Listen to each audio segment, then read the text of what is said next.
Hare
परम सबरी यहाँ सत्र हम लोग आगे बढ़ा रहे हैं। ये बहुत ही सुंदर अवसर मिला है आज।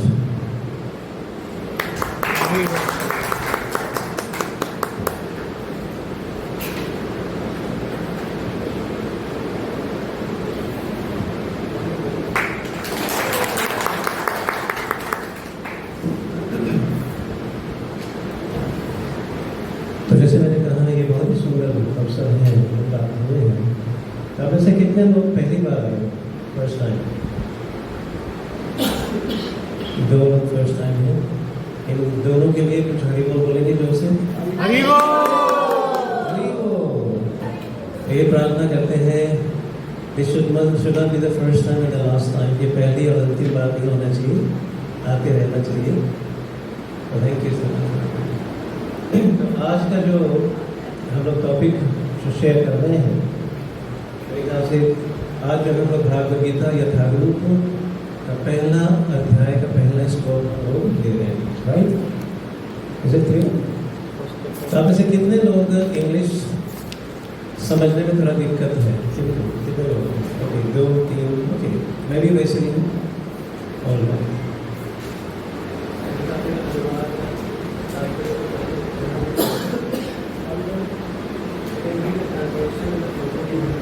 कुरुक्षेत्रे धर्मक्षेत्रे कुरुक्षेत्रे समवेतायुयुत्सवः मामकः पाण्डवश्चैव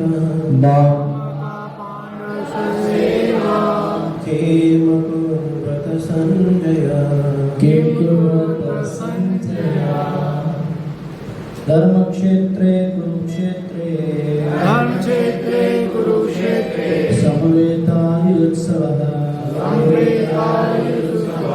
मामका पाण्डवश्चैव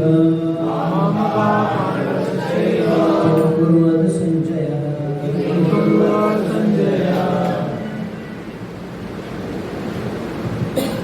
धर्मक्षेत्रे राजा धृतराष्ट्रवाच।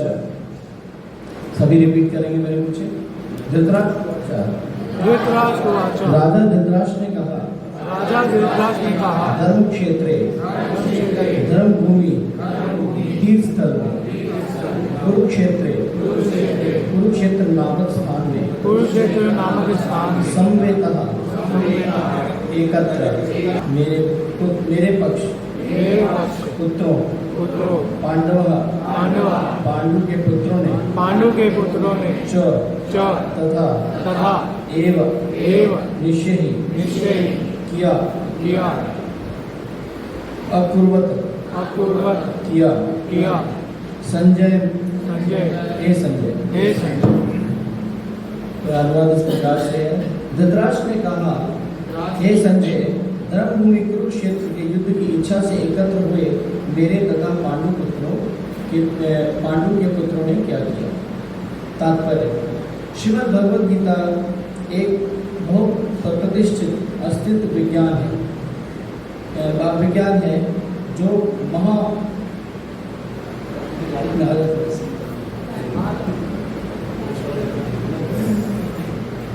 बहुप्रतिष्ठित अस्तित्व विज्ञान है जो गीता महत्व के सार रूप में दिया हुआ है। इसमें यह उल्लेख है कि मनुष्य को चाहिए कि वह श्री कृष्ण भक्त की सहायता से समीक्षण करते हुए भगवद गीता का अध्ययन करें और सर्वत्र प्रेरित व्याख्याओं के बिना ऐसे सुझावों का प्रयास करें। अर्जुन ने जिस प्रकार के साक्षात भगवान श्री कृष्ण गीता सुनी और उसका उद्देश्य ग्रहण किया, उसी प्रकार स्पष्ट अनुभूति का उदाहरण भगवद गीता में किया है। यदि उसी गुरु परंपरा से निजी स्वार्थ से प्रेरित हुए बिना किसी को भगवद गीता समझने का सौभाग्य प्राप्त हो, तो वह समस्त वैदिक ज्ञान तथा विश्व के समस्त शास्त्रों के अध्ययन को पीछे छोड़ देता है। पाठक को भगवद गीता में न केवल अन्य शास्त्रों की सारी बातें मिलती हैं, अपितु ऐसी बातें भी मिलती हैं जो अन्य कहीं उपलब्ध नहीं है। यही भगवद गीता का विशिष्ट मापदंड है। स्वयं भगवान श्री कृष्ण द्वारा साक्षात उच्चरित होने के कारण यह पूर्ण अस्तित्व विज्ञान है, आस्तिक विज्ञान है। महाभारत में वर्णित धृतराष्ट्र व संजय की वार्ताएं इन महान दर्शन के मूल सिद्धांत का कार्य करती है। माना जाता है कि इस दर्शन की प्रस्तुति कुरुक्षेत्र में युद्ध स्थल में हुई, जो वैदिक युग से पवित्र तीर्थ स्थल रहा है। इसका प्रवचन श्री भगवान द्वारा मानव जाति के पथ प्रदर्शन हेतु तब किया गया जब वे इस लोक में स्वयं उपस्थित थे। धर्म क्षेत्र शब्द सार्थक है, क्योंकि कुरुक्षेत्र के युद्ध स्थल में अर्जुन के पक्ष में भगवान स्वयं उपस्थित थे। कौरव का पिता धृतराष्ट्र अपने पुत्रों की विजय की संभावना के विषय में अत्यधिक संदिग्ध था। अतः इसी संदेह के कारण उसे अपने सचिव से पूछा। उन्होंने क्या किया? वह आश्वस्त था कि उनके पुत्र तथा उनके छोटे भाई पांडु के पुत्र कुरुक्षेत्र की युद्ध भूमि में निर्णायक संग्राम के लिए एकत्र हुए हैं। फिर भी उसी जिज्ञासा सार्थक है। वह नहीं चाहता था कि भाइयों में कोई समझौता हो, अतः वह युद्ध भूमि में अपने पुत्रों की नीति, भाग्य, भावी वे विषय में आश्वस्त होना चाहता था। चूंकि इस युद्ध को कुरुक्षेत्र में लड़ा जाना था, उनकी उल्लेख वेदों में स्वर्ग के निवासियों के लिए भी तीर्थ स्थल के रूप में हुई है। अतः धृतराष्ट्र अत्यंत भयभीत था कि इस पवित्र स्थल का युद्ध के परिणाम पर न जाने कौन सा प्रभाव पड़ेगा। उसे भली भांति ज्ञात था कि उसका प्रभाव अर्जुन तथा पांडु के अन्य पुत्रों पर अत्यंत अनुकूल पड़ेगा, क्योंकि संभाव से सभी पुण्यात्मा थे।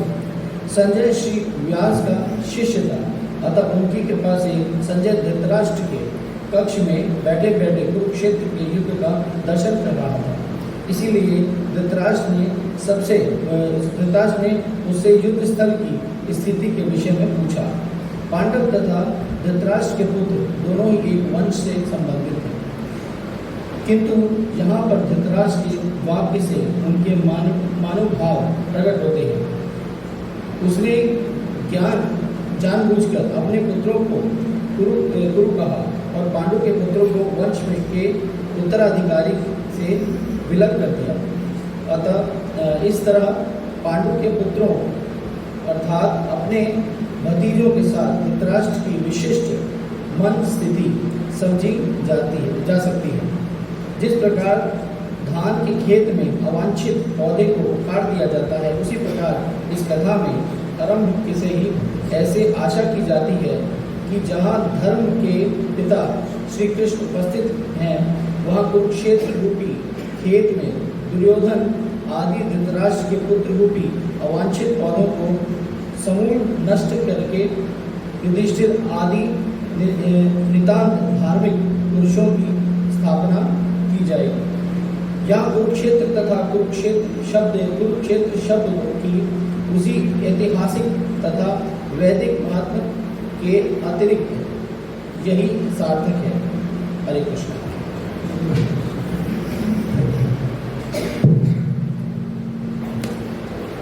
ओम ज्ञानतिमिरन्धस्य ज्ञानञ्जनशलाकया चक्षुर्वेदां येन तस्मै श्रीगुरवे नमः। श्री चैतन्य मनोभीष्टं स्थापितं येन भूतले स्वयं रूप कदा मह्यं ददाति स्वपदान्तिकं वन्देऽहं श्रीयुतापदाकमलं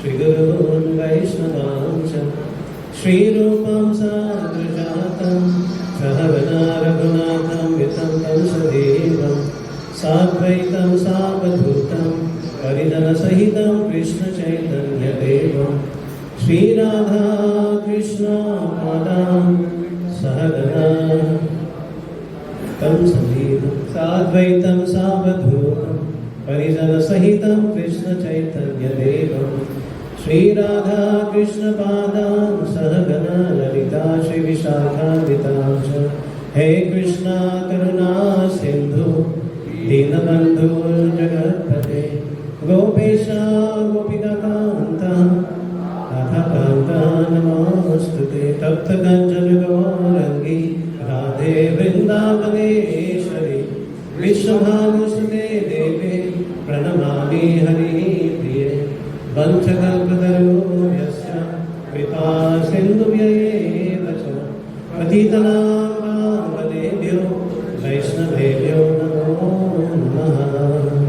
जय श्री कृष्ण चैतन्य प्रभु नित्यानंद श्री अद्वैत गदाधर श्रीवासादि गौर भक्तवृंद। हरे कृष्णा कृष्णा कृष्णा हरे हरे हरे राम राम राम हरे हरे। इसको थोड़ा कम कर दीजिएगा। हरे Krishna Krishna Krishna Hare Hare Hare Ram Ram Ram Hare Hare Hare Krishna Krishna Krishna Hare Hare Hare Ram Ram Ram Hare Hare. Thank you so much. हरे कृष्णा।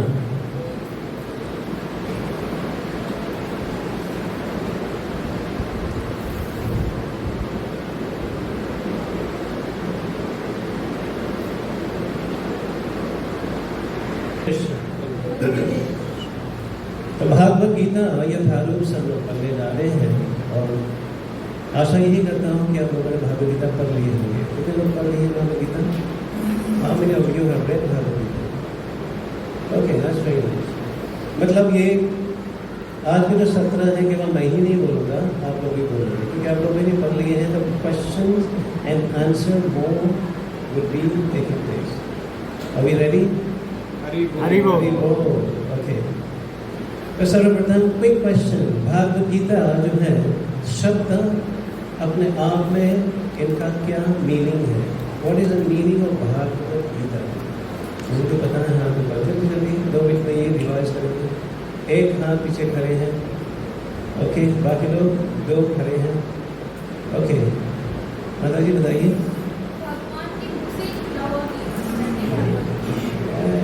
हरि बोल, हरि बोल। और आज करना चाहते हैं भागवत गीता भगवान जिन्होंने गाए हैं एक गीत, इसको भागवत गीता कहते हैं। इसमें और एक मीनिंग है भागवत।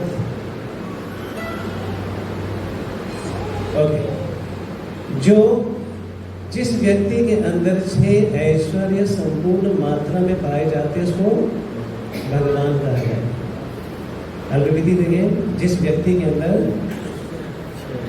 6 ऐश्वर्य संपूर्ण मात्रा में पाए जाते हैं, संपूर्ण मात्रा में पाए जाते हैं, उसको भगवान कहा जाता है। जिस भी व्यक्ति के पास धन है तो वो क्या कहते हैं? धनवान। जिसके ऊपर ज्ञान है क्या बोलते हैं? ज्ञानवान। जिसके ऊपर यश है क्या बोलते हैं? यशवान। जिसके ऊपर बल होते हैं क्या बोलते हैं?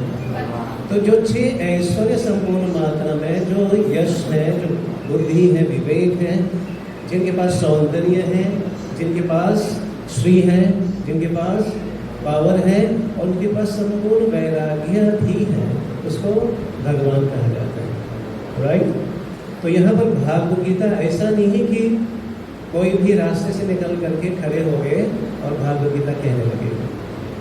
भागवत गीता वही कह रहे थे जिनके पास संपूर्ण मात्रा में छे ऐश्वर्य संपूर्ण मात्रा में पाए जाते हैं। Does it make sense? तो कोई ऑर्डिनरी पर्सन, कोई साधारण व्यक्ति था कृष्णा की नहीं था? पक्का लॉक करें, कोई साधारण व्यक्ति नहीं था। क्यों? क्योंकि वो भगवान है। तो यहाँ पर जो भगवान शब्द है इसका मतलब जिन्होंने गीत गाए हैं, गीत तो कई लोगों ने गाए हैं, लता मंगेशकर ने गीत गाए हैं, किशोर कुमार ने गीत गाए हैं, कभी कभी भी गाते हैं, नहीं भी गाते हैं। तो गीत तो कई लोग गाए हैं, लेकिन ये जो गीत हैं जब से गाए गए हैं तब से ये गीत सुनवाई हो रहे हैं। एक गीत होते हैं, गाते हैं साल भर, 2 साल 3 साल फेमस होते हैं, के बाद डूब जाते हैं। जैसे बच्चे को पुराने मूवी का सॉन्ग सुना दीजिएगा, अंकल पापा प्लीज, कहेंगे नहीं कहेंगे। लेकिन ये जो गीत है भागवत गीता कितने साल पहले गाए गए हैं? 5027 साल पहले गाए गए, समथिंग लाइक दिस। अब देखो 5027 साल पहले जो गीत गाए हैं अभी भी उसको गाए जा रहे हैं। लेकिन देखो, सो भगवान का मतलब ये है कि ऐश्वर्य जिनके पास है, और वो एकमात्र कौन है? वो भगवान श्री कृष्ण। ओके, सुनाओ, इसी भागवत गीता के अंदर बताए गए हैं या समझने की कोशिश करते हैं 4 ऐसे लोग हैं जिन्होंने इसके बीच में संवाद किए हैं। मैंने बता दिया 4, 5 बताया होते तो कंफ्यूज हो जाते। तो 4 लोग हैं जिनके बीच में कन्वर्सेशन है। वो कौन कौन है? हाथ ऊपर, 2 हाथ ऊपर हैं, 3, कम से कम 4 तो ऊपर हो गए। ओके, एक कौन सा पहला? अर्जुन। अर्जुन। पीछे कौन हाथ रहे हैं? धृतराष्ट्र। अर्जुन धृतराष्ट्र। तीसरा संजय। चौथा हरी भगवान से। भगवान से कृष्ण। तो ये 4 लोगों के बीच में संवाद है, जो अधिकांश लोग केवल 2 जानते हैं। किसके बीच में संवाद है? कृष्ण और अर्जुन के बीच में संवाद।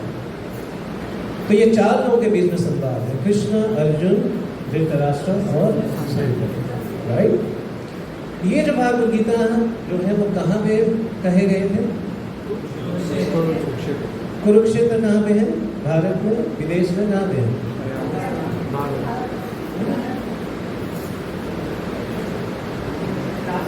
आप समझ इस बात को?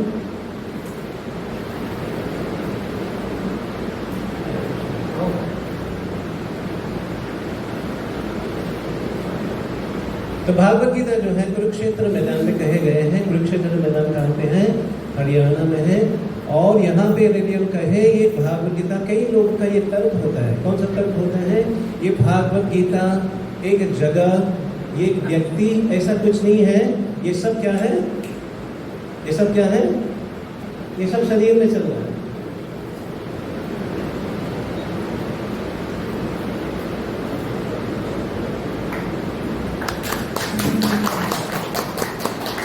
तो ये भागवत गीता कृष्ण अर्जुन ये सब कुछ नहीं है, ये सब शरीर में चल रहा है, अन्यथा ऐसा कुछ नहीं है। लोग कहते हैं कि नहीं कहते हैं? उनको कहना चाहिए आप कृपा करके सावधान हो जाइएगा। कुरुक्षेत्र जगह है और वहाँ पर कई ऐसी चीज़ रिकॉर्डेड भी किए गए हैं, कई चीज़ रिकॉर्डेड भी किए गए हैं, राइट। तो ये भागवत गीता जो है इसमें कितने अध्याय हैं, कितने श्लोक हैं? 2 हाथ 3 हाथ करे हैं। ओके, कितने अध्याय हैं इसमें? 18 अध्याय। हरि बोल। पीछे कितने श्लोक हैं? 700 श्लोक हैं। हरि बोल। डिटेल में नहीं जाऊंगा, मैं वो पूछूंगा कि कृष्ण भगवान ने कितने कहा, धृतराष्ट्र ने कितने कहा, अर्जुन ने किसने कहा, तो हो सकता है तो ये होमवर्क था आपके लिए। That also is very essential, very important. तो ये सनातन धर्म जो है यदि हम अपने जीवन में अंगीकार करेंगे, किसमें करेंगे? जीवन में अंगीकार करेंगे तो जाकर के सनातन धर्म जो है वो फलीभूत होगा। क्योंकि हम लोग सनातन धर्म के बारे में नहीं जानते हैं गहराई से, इसलिए सनातन धर्म इट लुक लाइक, कैसे देख रहे हैं लोग? कहते हैं माइथोलॉजी। अरे किसी ने बोल लिया था, ऐसा तो था ही नहीं। लोग कहते ही नहीं कहते ओ हिंदू, चलो पैर लगाओ। क्योंकि हम लोग गहराई से नहीं जानते हैं, हम लोग गहराई से उसको प्रेजेंट नहीं करते हैं, इसलिए सामने वाले क्या कहते हैं, उंगली दिखाते हैं, हिंदू। यदि हम अपने इस सनातन धर्म के बारे में जानेंगे तो हम लोग बहुत ही उत्साह के साथ, कन्विक्शन के साथ और शास्त्र का रेफरेंस लेकर के हम बात करेंगे। तो ये जो सत्र चल रहा है ये केवल हम लोग को तैयारी करने के लिए कि यदि हम एक सनातनी हैं तो सनातनी होने के लिए एक योग्यता भी चाहिए। Does it make sense? Yes, no? नहीं? सही नहीं है? सही है। पक्का अलग करें, कोई संदेह तो नहीं है ना? तो चलिए हम लोग थोड़ा सा इसके ऊपर मनन करने की कोशिश करेंगे। ये जो पहला अध्याय के बारे में जो चर्चा कर रहे हैं, ये पहला अध्याय है, इसको कहते हैं observing the army on the battlefield of Kurukshetra. वो क्या कर रहे हैं, एक लड़ाई होने वाले हैं और वहाँ ऑब्जर्वर कौन है, अर्जुन ऑब्जर्व कर रहे हैं। ये क्या हो रहे हैं, विश्वास नहीं कर रहा हूँ कि ये भी खड़े हैं जो उनको गोद में खिलाए थे, अरे ये भी खड़े हैं जो गुल्ली डंडा खेले थे, क्रिकेट खेले थे, ये भी खड़े हुए हैं।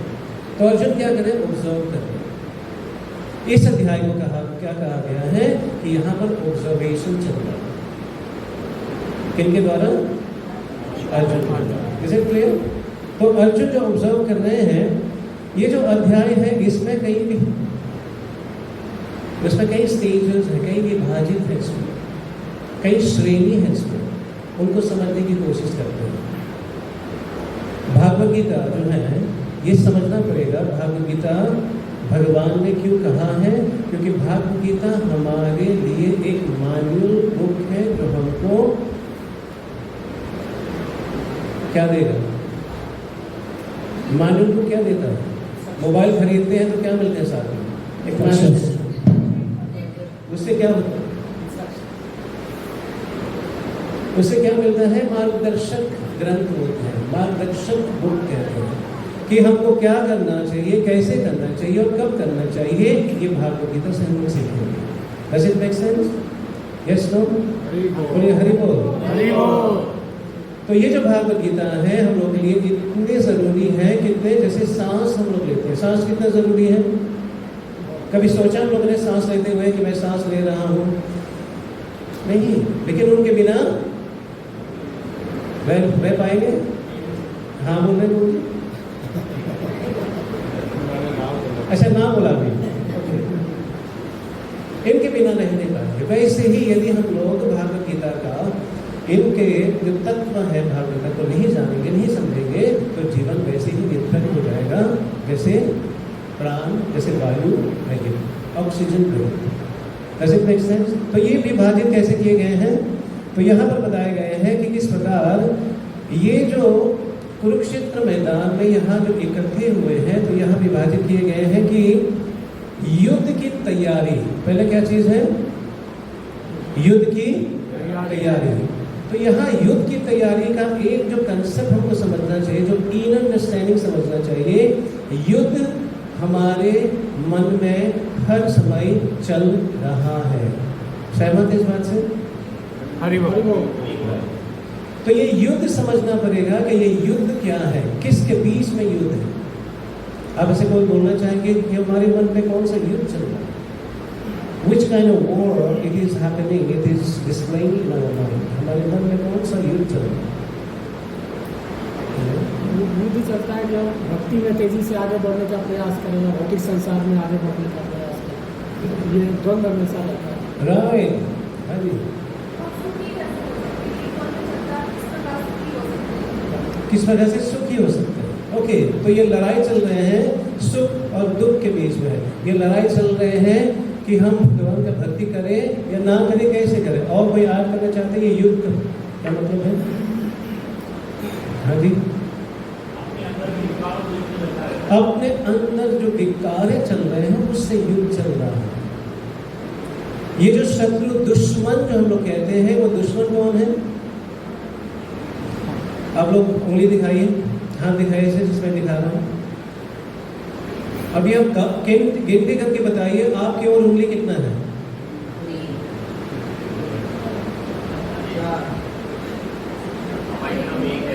हाँ, हमारे और मेरे और जब आपको उंगली दिखा रहे हैं आप, लेकिन हमारे और कितने उंगली है?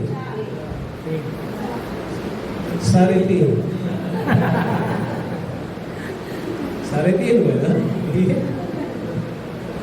तो इसका ये मतलब हुआ जिस व्यक्ति ने अपने मन को वश में नहीं लाया उनके मन सबसे बड़ा शत्रु है, जिन्होंने अपने मन को वश में लाया वही सबसे बड़ा मित्र है। ये शत्रु बाहर नहीं है, ये शत्रु कहाँ पे है? हमारे अंदर। Does it make sense? तो ये पहला जो परत है इसमें बताए गए हैं प्रिपरेशन फॉर द वॉर। दूसरा हम लोग समझने की कोशिश करते हैं कि द साइन ऑफ विक्ट्री। अभी हमको पता चल गए हैं हमारे दुश्मन कौन है, कहाँ पे है। मान लीजिए आपके पास सबसे प्रभावित अस्त्र है, द मोस्ट पावरफुल वेपन, और आप निकले, आपको पता नहीं कि शत्रु कौन है, क्या करोगे? सबसे बड़ा अस्त्र है, पावरफुल है, और बाहर निकले कहाँ है और पता ही नहीं चला शत्रु कौन है, क्या करोगे? तो ये समझना है पहले कि शत्रु कहाँ पे बैठा है, फिर हम उसके ऊपर अटैक कर सकते हैं। यदि हमको पता नहीं है कहाँ पे शत्रु, हम उसके ऊपर आक्रमण नहीं कर पाएंगे। Does it make sense? Yes, no? बोले हरि बोल। दूसरा जो है समझना पड़ेगा, यदि हम ऐसा एक व्यक्ति अपने जीवन में लाएंगे, इनका सहयोग मिल जाते हैं, उनका हेल्प मिल जाते हैं, तो हमारे जीवन सार्थक हो जाएगा। वो कौन व्यक्ति है?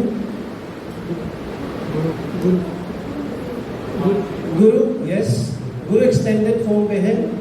अन्यथा कौन है वो व्यक्ति? भगवान, स्वयं भगवान। गुरु एक्सटेंडेड फॉर्म है।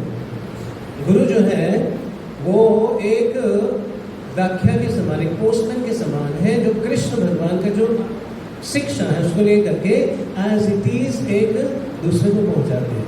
Does it make sense? तो यदि कृष्ण भगवान हमारे और होंगे या हम कृष्ण भगवान के पक्ष में होंगे तो फिर क्या होगा? जहां पर कृष्ण और जहां अर्जुन है वहां पर क्या है? विजय, श्री और विजय, श्री और 3 है। विजय तो हो गया पावर, श्री हो गया लक्ष्मी और जी यश। ठीक है, does it make sense? यदि हम कृष्ण के पक्ष में हैं या कृष्ण हमारे पक्ष में है या वाइस वर्सा, यदि हम उनके समक्ष में हैं तो ये 3 चीज निसंदेह हम लोगों को प्राप्त होगा। और यदि कृष्ण हमारे जीवन में नहीं है तो कैसा होगा? यदि मान लीजिए हमने भौतिक दृष्टिकोण से काफी उन्नति कर ली है, I became a doctor, I became an engineer, ये पोजीशन जो भौतिक संसार का है, माइनस कृष्ण क्या है? एक 0 है। दिखाई कैसे है? एक 0 है। बात सच है कि झूठ है? हम जितने भी मटेरियली भौतिक दृष्टिकोण से जितना भी उन्नति क्यों न कर ले, यदि भगवान हमारी जिंदगी में नहीं है तो वो 0 माने जाते हैं। प्रभुपाद जी का कहना है यदि हमारे पास 3 0 है, 3 शून्य है, और हमने एक डिजिट 1 है उसको पहले हमने डाल दी, 3 0 के सामने यदि 1 आ जाते तो कितना बन जाते हैं? है जी? यदि 3 0 के सामने 1 आ जाते तो कितना हो जाते हैं?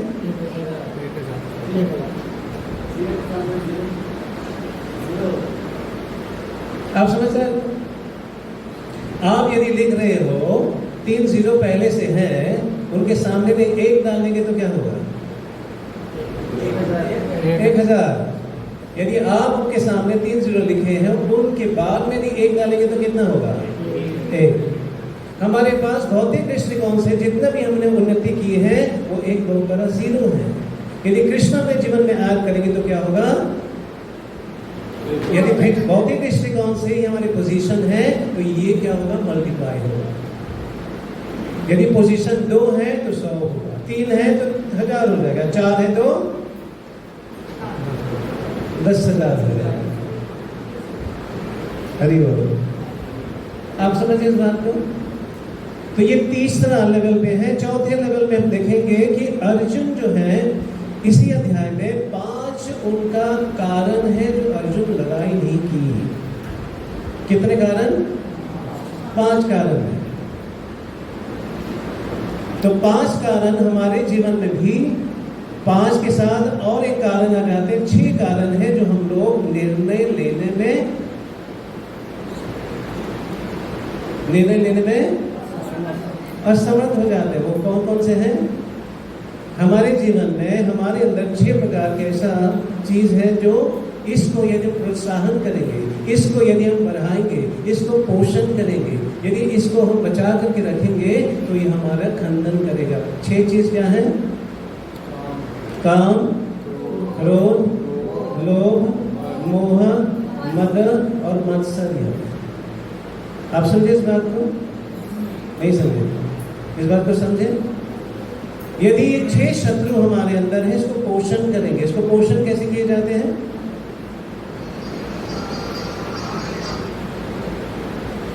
इसका पोषण कैसे किए जाते हैं? How do we feed lust? How do we feed greed? इनको कैसे फीड करते हैं? करते रहिए वो अपने आप पोषित होगा। करते रहिए वो होता रहेगा। ओके, कैसे काम, क्रोध, लोभ कैसे बढ़ते हैं? हाँ जी, समझा नहीं? डिजायर आने से। यस, यदि हम लोग बिना समझे हम ये चीज करेंगे तो ये 6 प्रकार के जो शत्रुएं हैं वो शक्तिशाली बनेगा। क्या चीज यदि हम करें तो? यदि हम ऐसे जगह जा करके वैसे अन्न खाएंगे जो भक्त के द्वारा नहीं बनाए गए हैं, उसको पाएंगे तो क्या होगा? नहीं समझा आपको? सुना है कहावत, जो जैसे खाए अन्न ऐसा बने मन, तैसे चढ़े रंग। केवल यहाँ खत्म नहीं होता। Does it make sense? आहार हमारा इनके ऊपर प्रभाव पड़ता है। दूसरा क्या है? जिसके साथ हम संग करते हैं, जो जैसे करे संग तैसे चढ़े रंग। और अब समझ में आ रहा इस बात को? पहला क्या था? यदि हम ऐसे चीज खाएं जिनके हाथ से जो भक्त नहीं है तो हमारे चेतना दूषित हो जाते हैं। यदि हम संग करें जो भक्त नहीं है, अभक्त है, हमारे चेतना दूषित हो जाते हैं। तो हम याद कर सकते हैं कि किनका संग हमने किए थे, किसका अन्न हम खाए थे, तो किस तरह से मन दूषित। कुछ उदाहरण है इसमें, कुछ उदाहरण हमारे वैदिक शास्त्र में जिन्होंने अन्न खाए वो अपने कर्तव्य नहीं कर पाए। कौन? भीष्म पितामह। कितने शक्तिशाली था वो? उनका इच्छा मृत्यु, मतलब जब वो सोचे, जब वो माने, फिर जाकर के मृत्यु हो। ऐसा व्यक्ति, क्योंकि उन्होंने ऐसा, किसका अन्न खाया था उन्होंने? किसका? ओबेसली धृतराष्ट्र।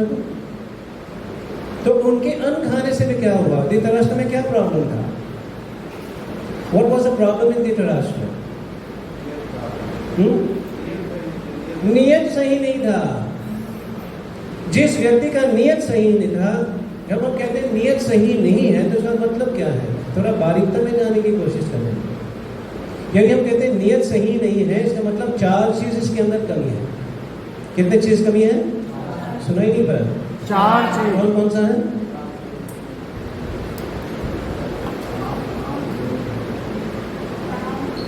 चार चीज कमी है उनके अंदर।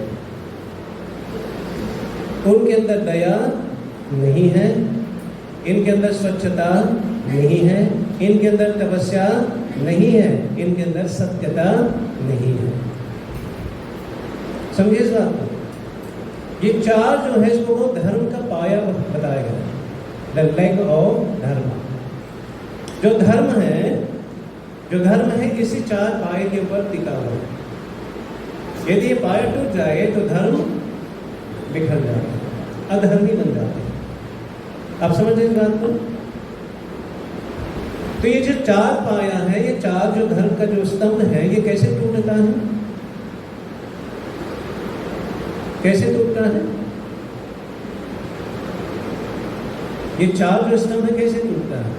यदि हम लोग दया की बात कर रहे हैं तो ये मांस भंशन या ठाकुर जी को भोग न लगा के खाने वाले लोग इस दया को भ्रष्ट कर लेता है। शॉर्ट फॉर्म में लिखना चाहते हो तो MCAT, MCAT, mercy, cleanliness, austerity and truthfulness. तो मर्सी के सामने जो चीज भोग नहीं लगा के खाते हैं तो वो दया भ्रष्ट हो जाते हैं। आप समझ रहे इस बात को? क्लीनलीनेस जो है, स्वच्छता कैसे भ्रष्ट होते हैं? या जब हम लोग पर स्त्री या पर पुरुष गमन करते हैं तो स्वच्छता भ्रष्ट हो जाती है। वो व्यक्ति जो पर पुरुष पर स्त्री गमन करते हैं वो अंदर और बाहर दोनों दृष्टिकोण से पवित्र नहीं रहते। तीसरा है तपस्या कैसे भ्रष्ट होते हैं? जो व्यक्ति नशीली चीज सेवन करते हैं, नशीली पदार्थ सेवन करते हैं। और चौथा सत्यता कैसे भ्रष्ट होते हैं? जो लोग जुआ खेलते हैं। Does it make sense? Yes, no? Yes. तो कहने का तात्पर्य बारीकता है। यदि बारीकता में नहीं जानेंगे तो चीज यदि छूट जाते हैं तो हम बहुत ही लंबे दूरियों में निकल जाते हैं। आप समझ इस बात को? यहाँ देखिए सब लोग दिखाई पड़ रहे हैं? यदि मैं यहाँ से स्टार्ट करता हूँ और हल्का डाइवर्ट हो जाता हूँ, कहाँ निकलेंगे? कितना डाइवर्शन था यहाँ पे? हल्का, दिख भी नहीं रहा। यहाँ से स्टार्ट करूँ, हल्का डाइवर्ट हो जाऊँ तो कहाँ निकलेगा? सीधा सीधा दूरियाँ। आप समझ रहे इस बात को? तो ये जो है, जब हम लोग यहाँ पे चर्चा कर रहे हैं धृतराष्ट्र उवाच धर्म क्षेत्रे कुरुक्षेत्रे, तो यहाँ समझना पड़ेगा हम लोग को। क्या समझना पड़ेगा? कि धृतराष्ट्र ने प्रश्न पूछा किससे? संजय से। संजय के पास क्या पावर था? दिव्य दृष्टि। He was given the power by whom? Vyasdev. Vyasdev जी। उनके पास it was such a power कि उनके पास there was no interruption इनके कनेक्शन में। आज के कनेक्शन में इंटरप्शन होते कि उनके वाईफाई में दिक्कत हो जाते, इसमें दिक्कत है, मोबाइल में दिक्कत है, भगवान जाने कितनी दिक्कत है। लेकिन वहाँ हमारे वैदिक टाइम पे ऐसा एक वाईफाई था जिसमें कोई इंटरप्शन नहीं था। हरि बोल। तो वहां पर जब धृतराष्ट्र से पूछा, अभी समझने, बारीकता से समझने की कोशिश करेंगे। उन्होंने क्या कहा? धृतराष्ट्र उवाच, धृतराष्ट्र ने कहा धर्म क्षेत्र कुरुक्षेत्र। उन्होंने क्यों नहीं कहा कि किस क्षेत्र में क्या हो रहा है? समझिए इस बात को। क्यों नहीं कहा? उनको पता था।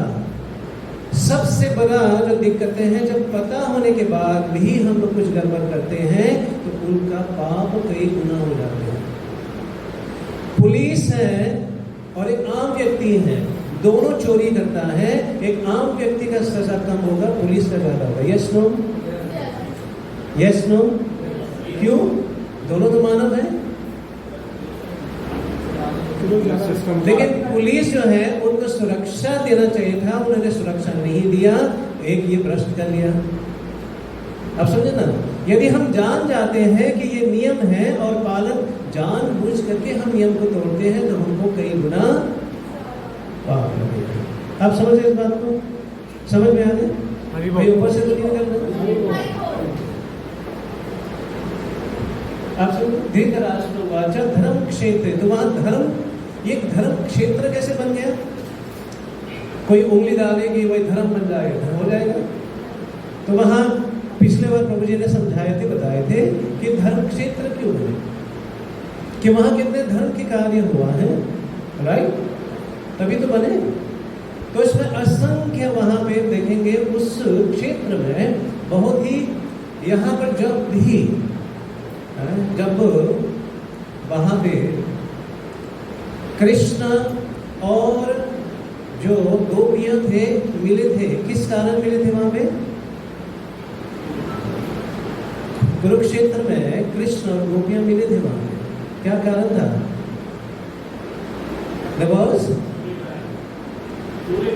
सूर्य ग्रहण। आप समझे? सूर्य ग्रहण में जो कुरुक्षेत्र में जाकर के वहां पर हम लोग हरि नाम करते हैं तो ये ग्रहण हमारे पर प्रभाव नहीं डालते। क्यों?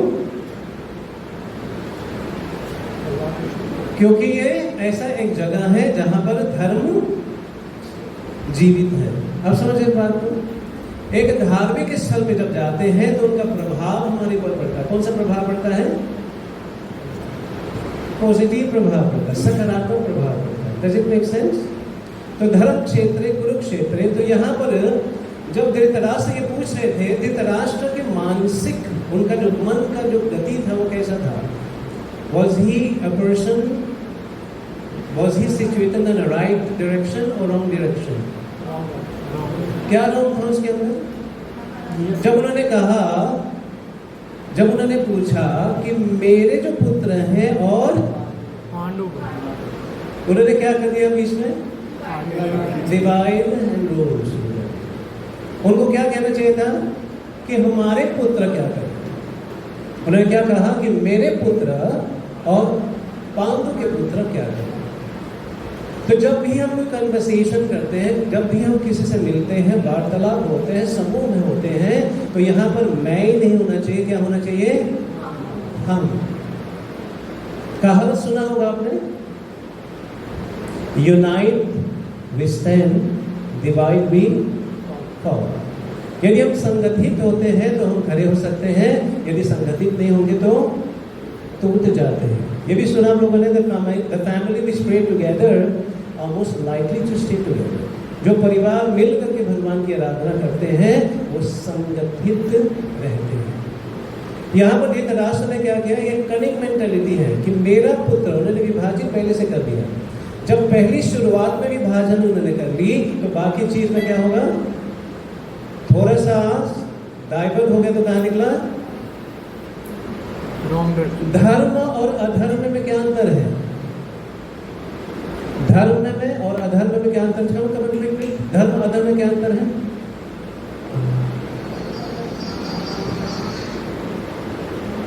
सही और गलत। हरे कृष्ण। धर्म में नैतिकता वहाँ बड़ी होती है, अधर्म में नैतिकता नहीं है। धर्म वही है जो भगवान की ओर ले जाते हैं, अधर्म वही है जो भगवान से दूर ले जाते हैं।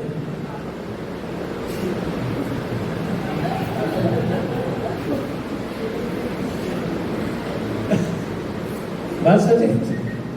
धर्म वही है जो भगवान की ओर ले जाते हैं। तो यहाँ पर धृतराष्ट्र उन्होंने क्या किया? देखिए, धर्म में और अधर्म में केवल ये अंतर है। क्या है? अंतर है। ये जो अ से आस्था बनता है, यदि आस्था नहीं है तो कुछ नहीं होगा। धृतराष्ट्र के पास इतना शक्ति था, वो कई जन्म तक वो याद कर सकते थे कि वो क्या क्या किया था। जब कृष्ण भगवान, जब ये युद्ध खत्म हो गया था तो धृतराष्ट्र कृष्ण के पास जाकर के उंगली दिखा करके कहा कि आप सब और भगवान हो आप, लेकिन इस तरह के निर्दय कैसे हैं? कृष्ण ने तो मैं निर्दय कैसे हुई? मेरा 100 पुत्र को आपने मार डाला, वहां 5 पुत्र जीवित ही रहे, ये पक्षपाती तो हुआ ही। जब चर्चा वो कर रहा था और उन्होंने कहा कि मैं इतने जन्म तक याद कर सकता हूं कि मैं इन जन्मों में कोई कुकर्म नहीं किया हूं जिनके कारण मेरे को ये अनहोनी होना है। तो भगवान ने पूछा कितने जन्म याद है आपको? उन्होंने बता दिया 22, 23, 24 जन्म। तो भगवान कहते हैं 23वां जन्म में आपने कुछ कुकर्म किए थे, याद है आपको? कहते वो तो याद नहीं है। तो भगवान बताते हैं आप निकले थे, आपके पास अस्त्र शस्त्र था, आपने एक चिड़िया को देखा, बहुत ही खूबसूरत था, बहुत ही रंगीन चिड़िया था, उसको पकड़ने के फेर में वो चिड़िया खो जाते हैं। नाराज होकर के वहां 100 उनके बच्चे थे, उन 100 बच्चे को आपने मार डाला, ये कारण है 100 पुत्र मार डाला। धृतराष्ट्र कहते हैं होय कृष्ण, 23 जन्म पहले की कर्म अभी क्यों दे रहे हो? तुरंत दे करके खत्म कर देना चाहिए था। कहते हैं 100 पुत्र प्राप्त करने के लिए आपको पुण्यकृत करना पड़ता है। क्या करना पड़ता है? पुण्यकृत। ये पुण्यकृत इतना जन्म लग गया आपको, फिर जाकर के 100 पुत्र आपको प्राप्त हुआ है। और कल के अनुसार प्रश्न बाद में नहीं, पुण्यकृत का मतलब क्या? पुण्यकृत, पुण्य मतलब पुण्य कृत का मतलब कर्म, कृत का मतलब कर्म, पुण्य कृत मतलब पुण्य कर्म, पुण्य कर्म, और एक है पाप कर्म। तो ये पुण्य कर्म पाप कर्म को कहते हैं कर्म, उसको पुण्य कहा जाता है, और विकर्म उसको पाप कहा जाता है। 3 प्रकार के कर्म हैं, कर्म, विकर्म और अकर्म। अभी किसकी बात कर रहे हैं हम लोग? कर्म की बात कर रहे हैं, कर्मकृत पुण्य कर्म। तो धृतराष्ट्र कहते हो तो ये बात है। कहावत सुना होगा आप लोगों ने, अमावस्या वाली रात में एक काला पत्थर के ऊपर एक काला चींटी चलता है, उसको कोई नहीं देख सकता। देख सकता है कोई इसमें? लेकिन वो देखता है। तो हमने कितने जन्म में कौन कौन सा कर्म किए हैं हम लोग को ये पता नहीं चल सकता, या बहुत ही कठिनाई के साथ हम लोग को पता कर सकते हैं, लेकिन उनको पता है। क्यों पता है उनको?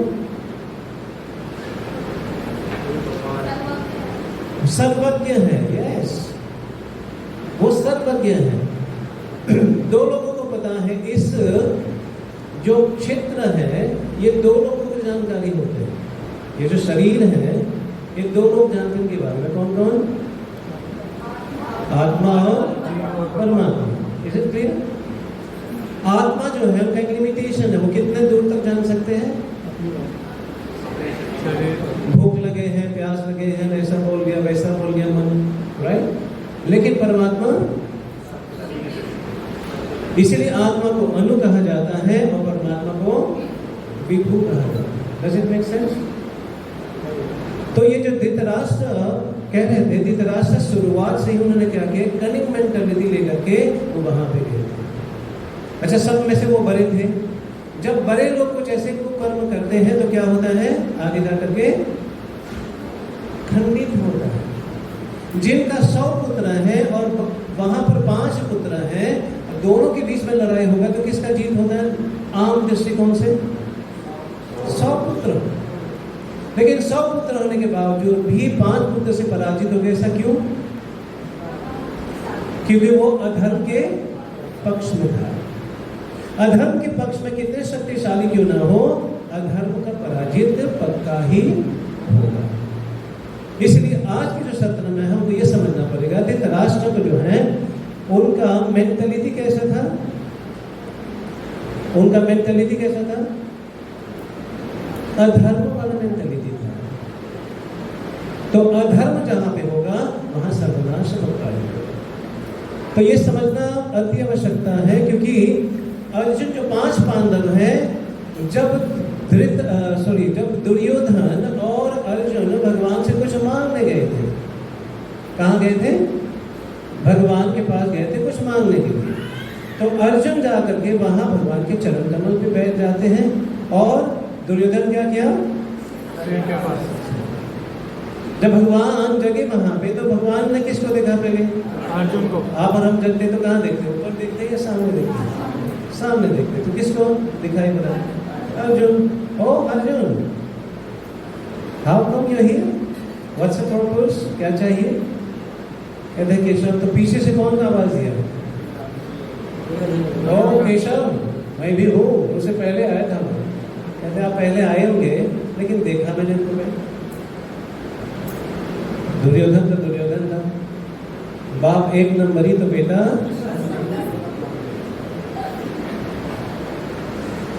सच की जो है, बाप 1 नंबरी तो बेटा 10 नंबरी।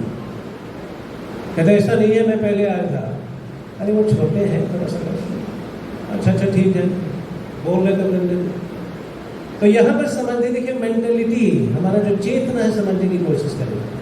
जो भक्त की चेतना है वो यहाँ वहाँ नहीं जाएंगे। वो क्या कहते हैं, अर्जुन ने क्या मांगा कि कृष्ण आप 2 अपॉर्चुनिटी या ऑप्शन दिए हैं, मेरे को ऑप्शन क्या चाहिए? आपको चाहिए। तो कृष्ण कहते हैं अरे पागल, मैं लड़ाई नहीं करने वाला हूँ। It's okay Krishna. अरे कैसे होगा विजय तुम्हारा? कृष्ण, यदि आप हमारे पक्ष में हैं तो हमको और कुछ नहीं चाहिए। इसलिए कहा गया है यस्मिन तुष्टे जगत तुष्टे। यदि भगवान प्रसन्न हो गए तो समस्त प्राणी प्रसन्न हो जाते हैं। वहां पर दुर्योधन मुस्कुराते हैं, कहते पागल है ये, इनके लोग भी पागल है, ये भी पागल। क्यों? आप नहीं, अर्जुन का सामने करते ना बाबा जी के ऊपर तो कहते हैं ये पागल मनी मन पागल है रे यार, मैं तो सोच भी नहीं सकता इतना पागल कैसे हो सकते हैं। उस निहत्ता को जो कभी लड़ाई नहीं करेंगे, ये क्या करने जाएंगे, क्या करेगा ये। लेकिन यहां पर समझना ये चाहिए लोगों को, जब कृष्णा किसी के रथ जब हाँकते हैं, जब कृष्णा, यदि हम अपने मन जो है कृष्णा मन मना भव मत भक्तो मत त्याजी मां, जब कृष्ण भगवान को अर्पित कर लेते हैं तो वहां पर पराजय नहीं हो सकता। तो मजेदार वाली बात यहाँ पे है कि कृष्ण भगवान का आप रोल देखिए, जो हम लोग कभी भी सपने में नहीं करना चाहेंगे सपने में। मैंने तो किया था हकीकत में।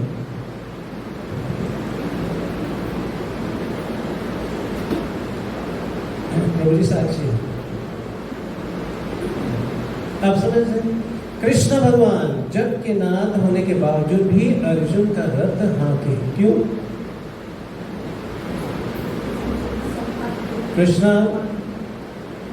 को अर्जुन डबल पे कर रहे थे। कितना आतंक, 50 है, 1 लाख है, दूर है। अच्छा 1 लाख है तो 2 लाख दूर है। कितना दिया उन्होंने? अरे कुछ नहीं दिया, फिर भी ड्राइवर का काम कर रहे हैं। बाप रे बाप। इस पर लर्निंग क्या है, इसका लेसन क्या है? क्यों कृष्ण विवशता पूर्वक वो अर्जुन का रथ हाँके? प्रेम, भक्त वत्सल। भगवान किससे बिक जाते हैं? भगवान कैसे वशीभूत हो जाते हैं? न कर्म, न ज्ञान, न तप, इससे नहीं होते हैं। भगवान किससे वशीभूत हो जाते हैं? प्रेम से। तो यहाँ पर भगवान वशीभूत हो जाते हैं। अर्जुन का रथ उन्होंने हाँका। ये इससे साबित होता है कि अर्जुन जब उन्होंने मन दे दिया भगवान को, तो भगवान ने क्या किया? पूरा जिम्मेदारी किसका है? जब हम मन भगवान को दे देते हैं, जिम्मेदारी किसका हो जाता है? भगवान के हो जाते हैं। अब समझिए इस बात को, वो भगवान का जिम्मेदारी। भगवान क्या कहते हैं इस मामले में? भगवान ने अर्जुन से क्या कहलवाए थे? भगवान ने अर्जुन से कहलवाए कुछ, क्या कहलवाए अर्जुन से? कि अर्जुन तुम ये घोषणा करो कि मेरे भक्त का कभी नाश नहीं होता। तो ये हम प्रश्न पूछे जाए, भगवान भी तो बोल सकता था, अर्जुन से क्यों कहलवाया? भक्त की बात में टालते नहीं, भक्त की बात को नहीं टालते। कृष्ण अपने बातें को काट देंगे। उन्होंने शपथ लिया था मैं अस्त्र शस्त्र नहीं उठाऊंगा। फिर क्या किया था उन्होंने?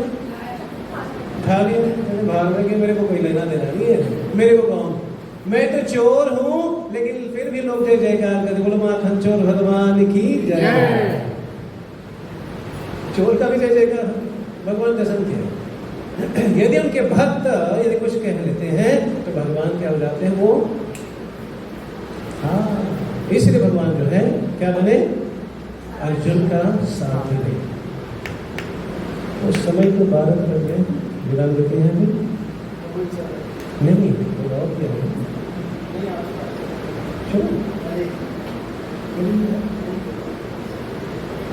प्रभु जी बोल रहे थे 6 बजे तक।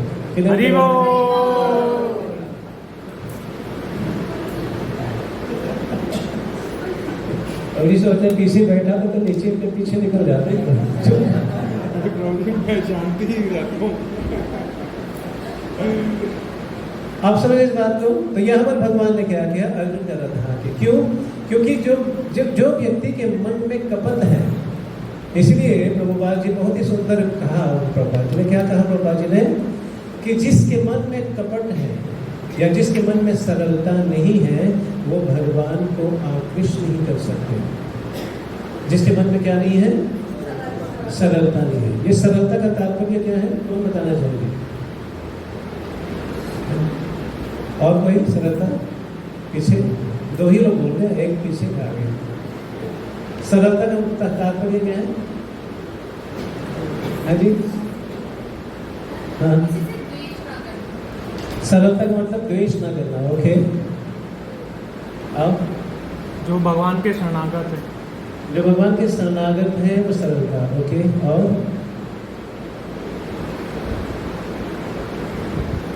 भगवान की भक्ति में आगे बढ़ने के लिए जो भी आवश्यक है उसको उन नियम कानूनों को फॉलो करने के लिए हमेशा जो भी आवश्यक है भक्ति में आगे बढ़ाते हैं जो वो पीछे कुछ बोल रहे थे। जैसा अंदर है वैसा ही बाहर है। हरी हरी, इसका ये मतलब नहीं कि आपका सही था, इसका ये मतलब कि आपका सही नहीं था, लेकिन ये जो है बहुत इंपॉर्टेंट है। जो अंदर है वो बाहर है। That's very essential, very important, और जो बहुत कठिनाई के साथ हम लोग कर पाते हैं। प्रसाद परोसते समय आप कहीं है ना, समय आने पर ही आपको रसगुल्ला नहीं मिला, फिर पता चला अंदर क्या है। श्रीनाथ श्री चेला तो अपने जगह पे वो टंगे रंगे वहां पे, श्रीनाथ श्री चेला खत्म।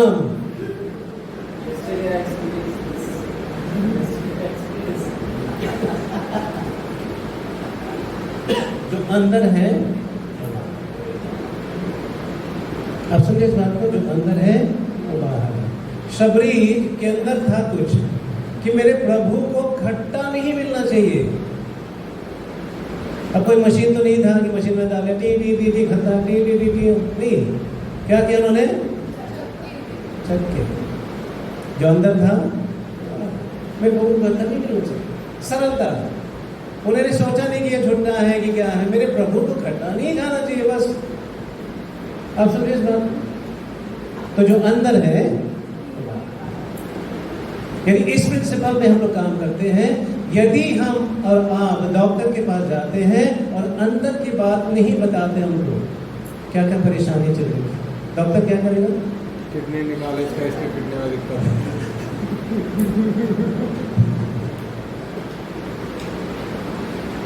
भाई कंसल्टिंग का फीस तो लेगा पक्का हो। आप समझिए इस बात को। जब तक हमने अपने मन को रिवील नहीं करेंगे शिक्षा गुरु दीक्षा गुरु के सामने, तब तक हम एक कदम आगे नहीं बढ़ा पाएंगे।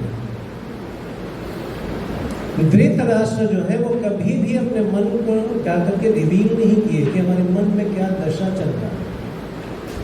यदि धृतराष्ट्र जाकर रिवील किए होते, और स्वीकार दो चीज है इसमें, revealing your heart and accepting whatever is coming to you.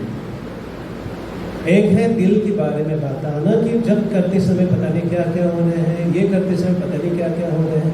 ये डिवोटी कुछ ज़्यादा करताल बजाने लग गए, उससे ज़्यादा निकल गए तो मन पता नहीं क्या चल रहा है। ये कीर्तन शुरू कर दिया हमसे ज़्यादा, पता नहीं क्या खुलबली मन में शुरू हो जाते हैं। असलियत में देखे जाए, कोई करताल बजाना, कोई कीर्तन करना, कोई कुकिंग करना, कोई ड्रेसिंग करना, यदि हमारे से ज़्यादा कर रहे हो तो हृदय में क्या होना चाहिए था? ओह वाह वाह, कैरी ऑन, बहुत अच्छा। लेकिन क्या है आप में? बड़ा आया बुझा रहे करताल, अरे कुछ नहीं आता इसको, वैसे ही है। आप समझे इस बात को? तो ये जो है धृतराष्ट्र के अंदर ये था। अभी आगे हम समझने की कोशिश करेंगे। यहाँ पे जो वातावरण था, वहां पे जो कुरुक्षेत्र मैदान में जो वातावरण चल रहा था,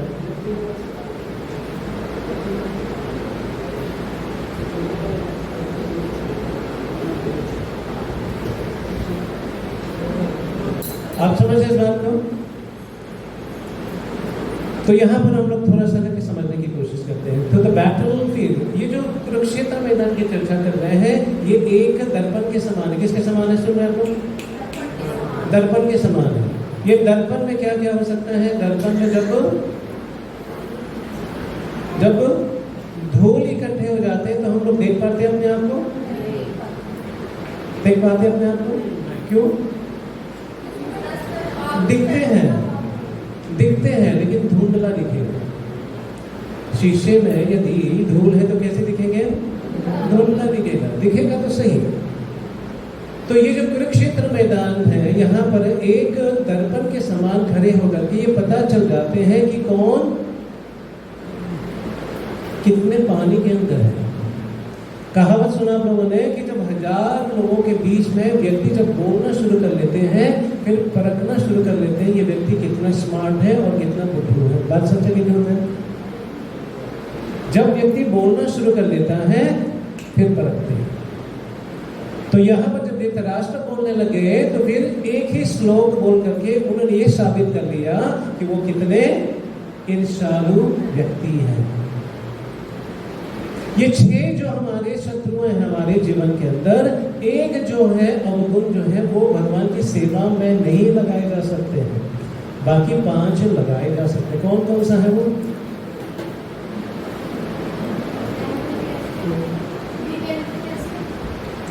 हाँ, एगोइस्टिक होना। हिंदी में क्या बोलेंगे एगोइस्टिक को? अहंकारी होना। ये जो अहंकार है वो भगवान की सेवा में नहीं लगाया जा सकते। हम लोग काम क्रोध लोभ मोह, काम क्रोध लोभ मोह उसको सेवा में लगाए जा सकते हैं। हनुमान जी ने क्रोध लगाए सेवा में, अर्जुन क्रोध लगाए सेवा में, गोपियां ने अपने काम लगाए सेवा में, और कौन था? कुब्जा ने काम लगाए सेवा में। तो ये 5 भगवान की सेवा में लगाए जा सकते हैं, वो शुद्ध किए जा सकते हैं, लेकिन ईर्ष्या नहीं लगाए जा सकते। जिस साधक के हृदय में ईर्ष्या है वो साधक आध्यात्मिकता में उन्नति, केवल ये नहीं कि सम्मान भावना हो जाते हैं, ईर्ष्या वाले वो नीचे गिर जाते हैं। आप समझे? तो जो ईर्ष्या है, पहला जो लर्निंग है बैटल पे लगे मिरर। दूसरा क्या बताते हैं? अटैचमेंट क्लाउड धर्म, जो हमारी आसक्ति है, वो आसक्ति क्या करता है? हमको निर्णय लेने से क्या करता है? रोकता है। आसक्ति निर्णय लेने में रोकता है। जब आसक्त है हम लोग उस रजाई से, आसक्त है ठंड के समय वो कंबल ओढ़ करके रखे हैं, तो निकल पाते हैं? हमने अलार्म तो लगाया 3:30 बजे, लेकिन कितने बजे उठते हैं? क्यों? आसक्त के कारण। तो लर्निंग क्या है इसमें? आसक्त होने के कारण, यहाँ पर अर्जुन आसक्त होने के कारण वो निर्णय नहीं ले पा रहे। यहाँ पर धृतराष्ट्र आसक्त होने के कारण वो चीज वो कर रहा था जो उनके लिए हानिकारक है। आप समझ रहे इस बात को?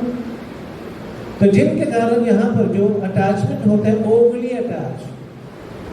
उपदेश अमृत में ऐसा एक श्लोक है जो 6 चीज हमको नहीं करना चाहिए। वो कौन सा श्लोक है? अति आहार, अति आहार प्रयासश्च प्रजल्पनियमाग्रह जनसंग चलौल्यम च सद्भिर्भक्ति विनश्यति। तो 6 चीज बताया मैंने। अति आहार, जरूरत से ज्यादा खाना या जरूरत से कम खाना।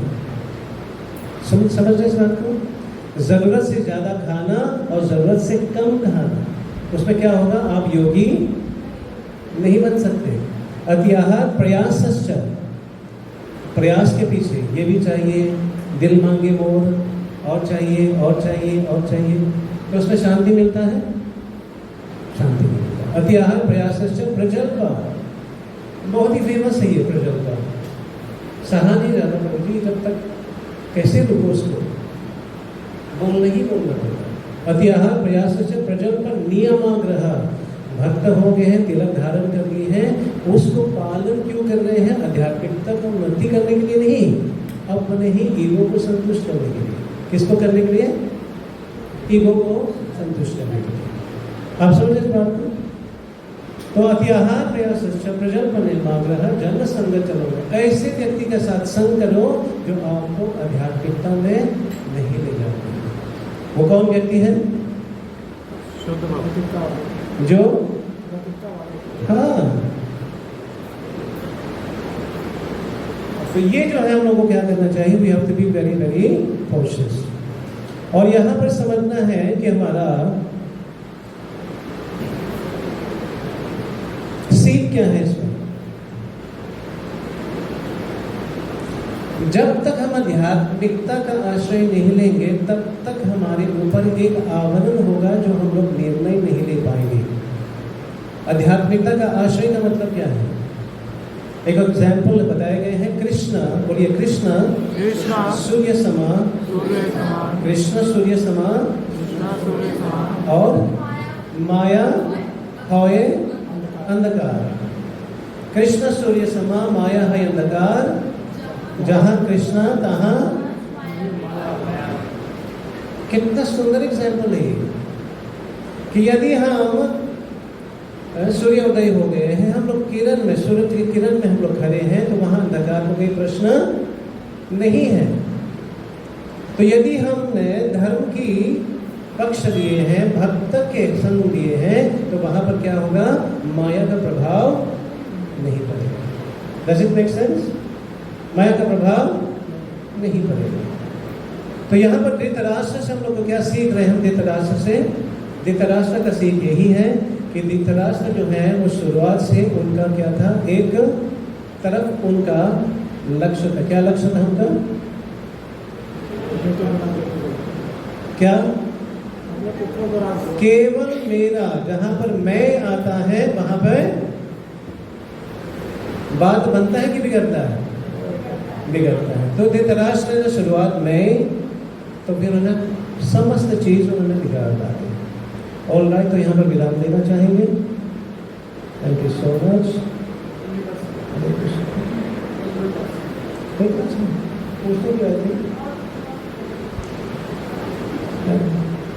बाकी लोगों के पास कितना समय है? तो कहीं जाना, एक शब्द आते हैं बादशाह बेगम। यहाँ पर धृतराष्ट्र ने देखा है, धृतराष्ट्र ने अपने बादशाह, अपने ध्वनि, अपने शब्द को इस्तेमाल किए, लेकिन वो शब्द क्या बना? उनके लिए घातक हो। यदि जीव अपने बादशाह, अपने जीभा के ऊपर कंट्रोल नहीं करेंगे, वो उन्नति नहीं कर पाते। भक्ति सिद्धांत सरस्वती उदाहरण बताते हैं। किसका उदाहरण? एक मछली का उदाहरण। किसका उदाहरण? मछली का उदाहरण। मछली जो है, कितने भी उनका पेट क्यों ना भरा हो, कुछ भी पानी में तैरेगा, उसको मुंह में डाले ही डाले। क्यों? उनका जीभा को कंट्रोल नहीं कर सकता। पेट भरा उनका, लेकिन उनके पास स्वाद के कारण देखो तो क्या चीज है, चखो तो क्या चीज है। तो वो जो मछली है, क्योंकि अपने जीभा के ऊपर कंट्रोल नहीं कर पाते, उनका क्या हुआ दशा? वो कांटे में फंस जाते हैं। तो जीभा जो है बहुत इंपॉर्टेंट उनका फैक्टर्स है। एक तो यदि कंट्रोल नहीं करेंगे, यही जीभा बताए गए हैं, यदि इस जीभा का कसरत करेंगे, इस जीभा का क्या करेंगे? कसरत करेंगे, तो अपने जीवन को सार्थक बना सकते हैं। वो क्या कसरत करना होगा इस जीवा से? हरे कृष्ण हरे कृष्ण कृष्ण कृष्ण हरे हरे, हरे राम राम राम हरे हरे। यदि इस जीवा से ये कसरत करेंगे, नाम उच्चारण करेंगे, तो हमारे जीवन सार्थक हो जाएगा। तो यही जीवा जो है हमको नरक तक ले जा सकते हैं, और यही जीवा हमको भगवत धाम ले जा सकते हैं। तो कहाँ जाना है हमको? लेकिन कर क्या रहे हैं?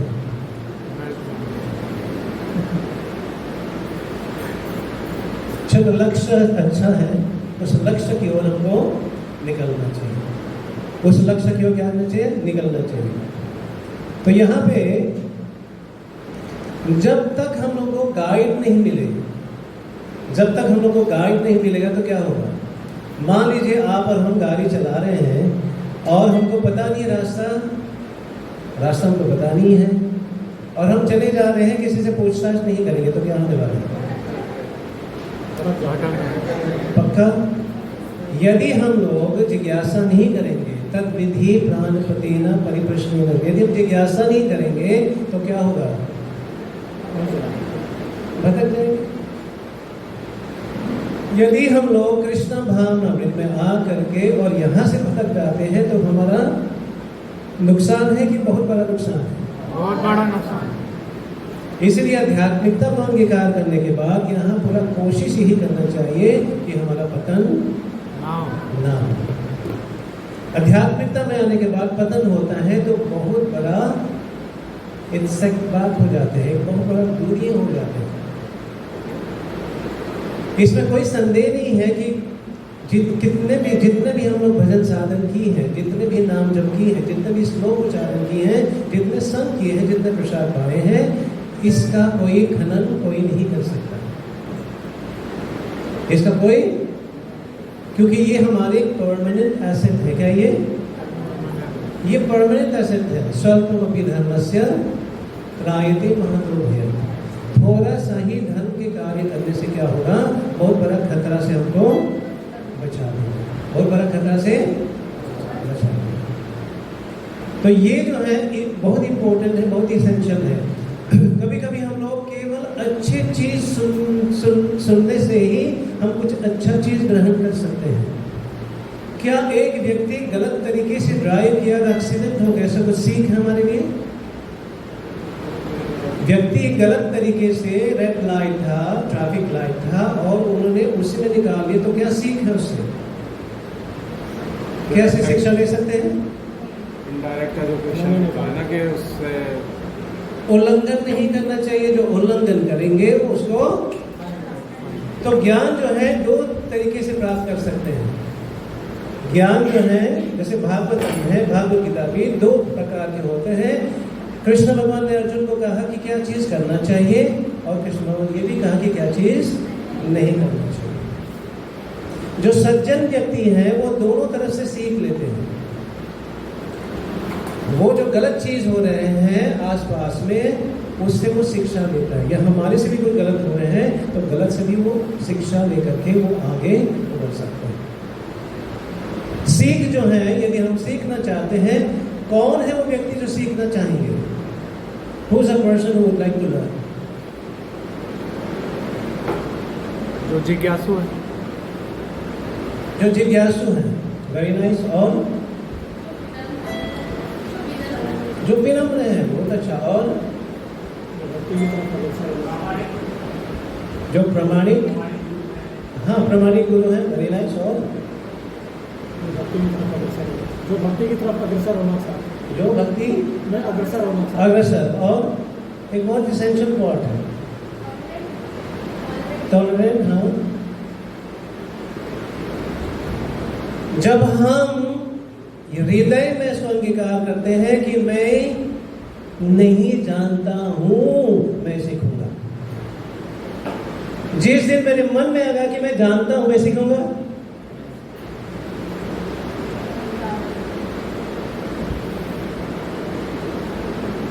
तो ये अंदर से कि मैं कुछ नहीं जानता हूं, मेरे को सीखना है। फिर अंदर से क्या होगा? एक प्रेरणा मिलेगा, उत्साह मिलेगा। इसलिए प्रभुपाद जी क्या कहते हैं? In spiritual life is just a learning in different stages. ये हर एक स्टेज में क्या है? ये लर्निंग है। ये क्या हम लोग इस स्टेज में पहुंच करके हम कह सकते हैं कि हमको ज्ञान नहीं चाहिए, अभी एसोसिएशन नहीं चाहिए? नहीं, जितने भी लेवल पे पहुंचेंगे उतने ही। इसलिए चैतन्य महाप्रभु ने कहा कि इस श्लोक को ले करके इसका एक माला बना करके अपने गले में डाल करके रोज क्या करना है? इसको देखना है और सुनना है। कौन सा माला है वो? हाँ जी, चैतन्य महाप्रभु ने कहा एक श्लोक है जो चैतन्य शास्त्र में है, उसको एक माला बना करके अपने गले में डाल लो। जहीं पर भी जाओगे उस माला को क्या करना है? देखना है और सुनना है। फिर जीवन सार्थक होगा, अन्यथा नहीं। श्रीनादपि सुनी चेना तरोरपि सहिष्णुना अमानिना मान देना कीर्तन्या। तभी हम सतत कीर्तन नाम जप कर सकते हैं, जब हम इन 3 चीज को अपने जीवन में अंगीकार करेंगे। क्या 3 चीज है? विनम्रता, सहनशीलता, मान देना और मान का एक्सपेक्टेशन न करना। यदि रोज हम लोग सोने से पहले अपने पर्सनल डायरी लेकर के हम नोट करना शुरू कर दें कि हमने इनके ऊपर कितना हमने अमल किए और कितना नहीं किए, हम बहुत ही तीव्रता के साथ भक्ति में आगे बढ़ सकते हैं। क्योंकि समस्त हमारे स्पिरिचुअल लाइफ इसी के ऊपर टिका है। किसके ऊपर? विनम्रता, सहनशीलता, मान देना और मान की एक्सपेक्टेशन न करना। यदि इसको हम कर पाएंगे तो हम सतत नाम जप कर पाएंगे, अन्यथा नहीं। तो ये इसेंशियल पार्ट जो है, बहुत महत्वपूर्ण जो पार्ट है, ये समझना होगा। तो धृतराष्ट्र जो है, और यहाँ पर संजय से ये प्रश्न पूछना, ये समझ आना चाहिए। यदि हमने कोई भी डीलिंग में, चाहे वो भक्त के बीच किसी के साथ हो, यदि हमारे शुरुआत डीलिंग में इसमें कपट है, क्या है जी? यदि इसमें कपट है तो आने वाले जितने भी समय व्यतीत करेंगे वो सब नुकसानदायक होगा। क्या होगा? नुकसानदायक। तो Dhritarashtra he is a very very powerful person, जिससे हम इन शिक्षाओं को अपने जीवन में उतार करके कम से कम क्या होगा? Prevention is better than cure. जब हमको पता चल जाते हैं कि क्या नहीं करना चाहिए तो हम लोग सतर्क हो जाएंगे। क्या हो जाएंगे? सतर्क हो जाएंगे, अन्यथा मुश्किल हो जाता है। ठीक है, तो यहाँ विराम देंगे। Thank you so much. Hare Krishna Krishna Krishna Hare Hare, Hare Ram Ram Ram Hare Hare. So any question?